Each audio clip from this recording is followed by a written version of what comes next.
Kia ora, OBiGSA. We're currently en route to interview Professor KC Huang, who is currently on a Fulbright scholarship all the way from Stanford University, part of the Fineran lab, and he's leaving in just a month.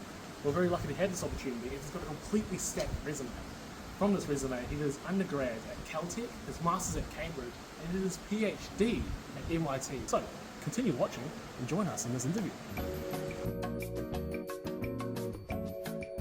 You gained your foundational education from Caltech, MIT and Cambridge, which is an incredibly impressive lineup. Do you think that learning at these Ivy League places has given you an advantage that those from less renowned universities don't have? I remember for years and years and years, no one who did like motorcycle tricks could do a backflip. And then one day this guy did a backflip. And I remember watching him on TV and everyone went crazy and he jumped out of the motorcycle and was hugging everyone. And then the next year, like 45 people did a backflip. I do think one of the benefits of being at some of these institutions is that you immediately get challenged on what you think is possible. And when you see that bar being broken, you say, oh, well then maybe I can do that too. Yeah. And so in that sense, it is a big plus, but it's not actually one that it necessarily resides only in those institutions. So your resume is obviously very impressive, but we did notice one, I wouldn't say flaw, but you got second place at the Nikon Small World Photo Micrography competition in 2015 for the image of a colon of a mouse. Here's the image. Now, me and Liam looked at this for about 2 minutes and we already figured out what's wrong. The colon of a mouse isn't these colours. What we've got here is another one of your images, but we've done it in a better colour scheme, browns. We think that's a little bit more accurate. And then we also did one in the OBiGSA logo colours, which is my personal favourite. What do you think of these images? Do you think maybe if you submitted one of these, you might have come first? Well, now I think there's a sort of Andy Warhol thing going on, where this could be a great piece of modern art. I think that the brown one probably would have gotten first. We just didn't have the guts, pun intended, to go for that one. I will say, one of the things that we've done for our recent work is to develop these capsules that grab material from inside your small intestines, and to make sure that they worked, we actually attached a small camera to one of the capsules, and so we watched it go through your whole intestines. It's sort of like a washing machine of feces. That lead on to my next question. All of your foundation research that you did was in physics. When did you make the transition into a microbiology, biochemistry space with your physics background, and what drove it? Yeah, I would love to say that it was part of a grand plan for success, but it was not at all. I was doing a PhD in theoretical physics.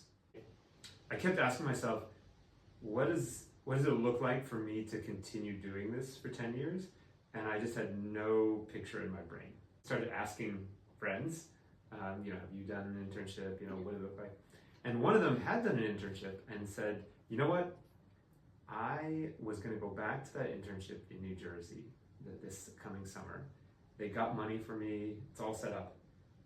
But I met a girl. And so I don't want to leave town right now. And would you like to just go instead of me? I'd love to say that he captured me with like a beautiful story about, what biophysics could mean to my life. The reality is he said, we got this money and we pay interns a lot of money.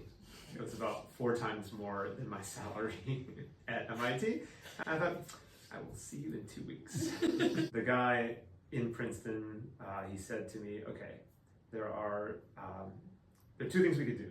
There's like the standard project that we were going to have your friend work on, or since you don't know anything and you're only here for 6 weeks, we could just choose something absolutely crazy that is definitely not going to work.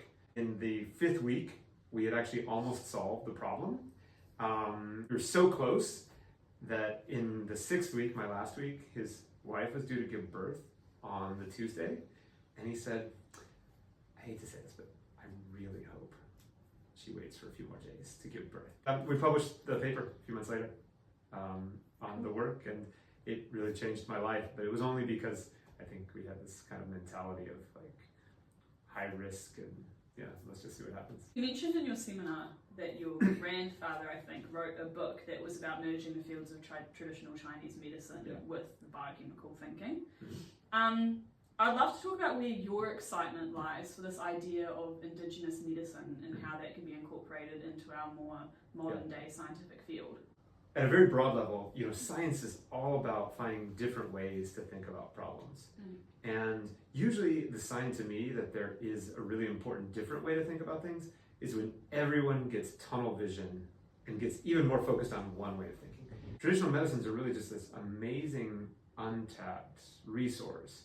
But I also think the thing that's so special about traditional medicines, beyond the fact that you know they could have a much better appreciation, is that unlike drugs that you experience in Western medicine, they have always been implicitly or explicitly integrated with the rest of life. Like, I think it's actually crazy that when you get a prescription for antibiotics, you don't also get a nutritional recommendation. I see this enormous gap where that integration between people and how they live and how they treat themselves when things go wrong, that all has to come into like one integrated framework. Kind of leading on from that, I'd like to talk about what drew you to Otago. New Zealand as a whole was, you know, very, very attractive in the sense that the rich history and the sort of continuity of ideas over many centuries that would lead to that sort of progressive scientific development. New Zealand is also just such an interesting combination of many quite different places and people as well. And so Dunedin seemed like a really interesting nexus of, you know, a small-ish city representing a very large set of communities in Otago. So yeah, I don't know, it just seemed like there was a lot of opportunity for a lot of different conversations. And To conclude this conversation, we were wondering, do you have any epic lab failures? I want to give you a good answer to this because I don't want to come off as saying everything we've done has worked, because that's definitely not true. Some of the students had gotten annoyed that I wouldn't buy a piece of equipment, and so they invented their own pieces of equipment that did the same thing with parts from around the lab.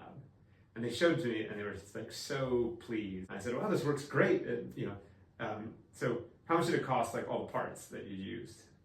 And they started adding it up, and they said, "Oh, $50,000." We have figured out ways to grow in vitro communities that are good models for the gut microbiome. But really, they're bacteria growing in liquid, right? And my student came to me and he said, "It smells like someone took a dump right on my bench." He is not far off. Thank you for coming on our wonderful show. My pleasure. Hidden, or maybe not so hidden aspects of living in San Francisco. There tends to be a great propensity for defecation on the streets. And so almost everyone who's lived in San Francisco has a story of just like walking out their front door and these two women turned to me at dinner and said, "Casey, do you know every single night at dinner we've talked about nothing but poop?" And I said, "Oh, I'm sorry, like I didn't mean to."